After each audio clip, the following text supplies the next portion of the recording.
So by now you've heard Justin Trudeau resigned. Come March, the Liberal Party of Canada will select a new leader and Justin will ride off into the sunset and begin fighting for his legacy with a series of book publications and probable public speeches. So why now? Well, he has been polling 10 to 15 percentage points behind the Conservatives since the summer of 2023. In a way, he probably should have left last year, but instead decided to see if he could turn it around in the summer and fall of 2024. And well, we saw how that turned out. First, Jagmeet said, "You know what, Justin? You're done screwing over the middle class. You're done fighting for the big interests. You have to start catering to the middle class and caring about workers in Canada. You have been ruining this country for far too long. I may have been supporting you until now, but I just woke up today, realized, oh my god, people are blaming me for enabling you. That free ride is over. I'm coming after you, Justin. I'm gonna kick your ass. It's over.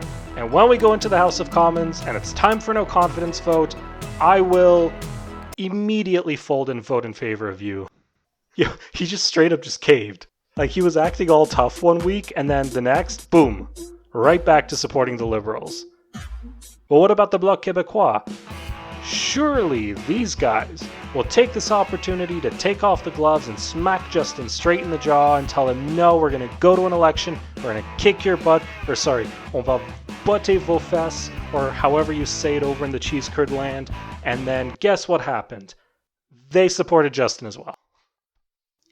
In some weird way, Justin's massive unpopularity has helped him stay in power for so long, because all he needs to do is say, hey listen, you guys vote against me, it's Pierre Poilievre in charge and you're not going to like him as much as you like me.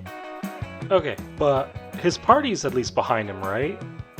Say what you will about previous prime ministers when they were unpopular, they had their caucus so whipped, all of that shit was behind closed doors. Not so much. First it started with 24 MPs signing a letter asking for Trudeau to step down. Considering how most people are fence-sitters when a party upheaval takes place, because none of them want to get caught on the wrong side of a power struggle, 24 MPs openly declaring against you is actually monumental. What do you have to say about that, Justin? Liberal MPs are free to speak their minds and voice their opinions even when we have disagreements.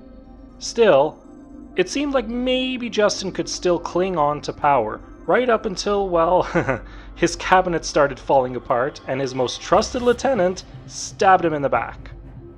Or the way she puts it, he was gonna stab her in the front, forcing her to, well, stab him in the back. Wanna chime in here, Justin? Your silence is deafening. He then went into hiding for 3 weeks, during which time the Atlantic Canada caucus said he needed to go, the Ontario caucus said he needed to go, and the Quebec caucus told him he needed to go. The only people that seemed to want him to stay was the BC caucus and the Prairie caucus, though the latter was by virtue of not existing.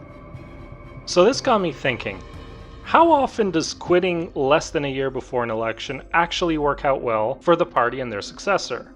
Is Justin's successor a lamb being led to the slaughter? Yes. But seriously though, this has never worked out well federally speaking. In 1993, Kim Campbell succeeded the most unpopular prime minister since at least the Great Depression, and I've already shown you guys how that ended.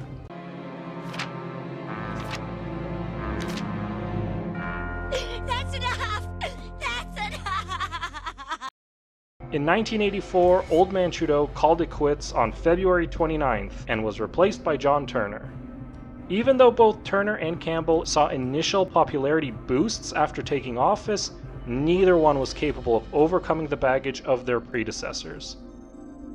Oh, but I hear you say, what about when Pierre Trudeau succeeded Pearson in 1968 with a wave of Trudeau-mania? To that I say, nerd. Also, Pearson was never even close to being as unpopular as Justin Trudeau is today. Yes, Pearson couldn't speak French and thus the Liberal brand dipped in Quebec because of that, but he was reasonably popular for his entire 5 years in office.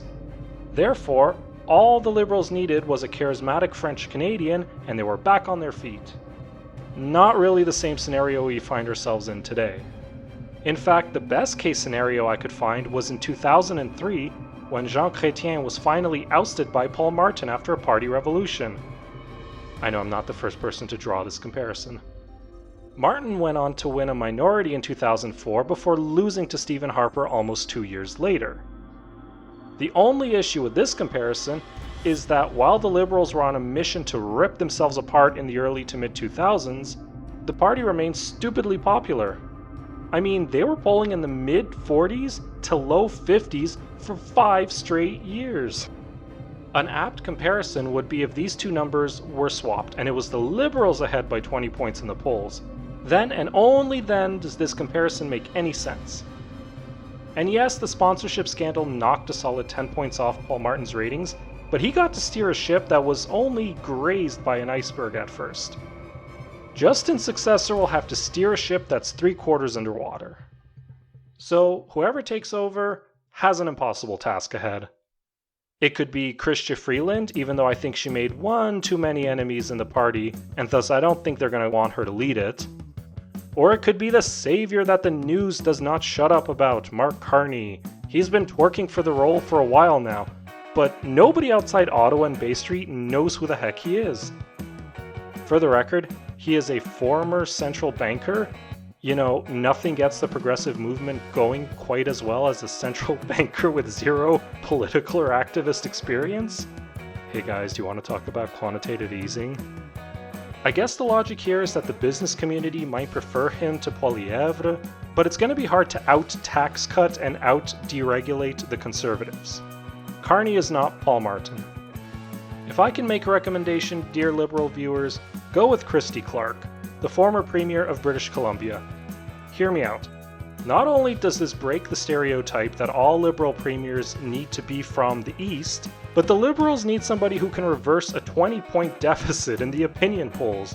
And well, she literally pulled that exact same feat in 2013. Can she do it again? Did British Columbians even like her while she was in office? I mean, it's a suicide mission either way. But it's either that or a Trudeau loyalist like Dominique Leblanc. It could also be another Trudeau loyalist like Anita Anand or Melanie Joly. Anyway, I will leave you with an interesting fact before signing off. Do you know how many prime ministers won at least 3 elections without ever losing a single one? Ignore the popular vote for now. Jean Chrétien and Justin Trudeau. Mulroney only won 2, Pierre Trudeau lost in 79, Mackenzie King lost twice, and MacDonald lost in 1874. In some hilarious way, you could argue Justin Trudeau is one of the most electorally successful prime ministers in Canadian history. Too bad he didn't have, that one last election this year just to see the landslide. Pierre Poilievre, if you're listening, just go take a break, go skiing or something, like you have this in the bag. And Jagmeet, I guess you can take over as the left-wing progressive voice, but you did prop him up for the last 3 years, so good luck. Okay, see you folks later. Sorry I haven't uploaded in over a year. Oh my god. I had a massive project underway that I put on pause when it became apparent Justin's days were numbered back in September, and then that project morphed into something else entirely, so in the end I got nothing out. If I can get just one more video released in 2025, I think I'm going to call this year a success. Also, I just realized it'll be 54% of prime ministers that were never elected at first. Wow. Go check it out.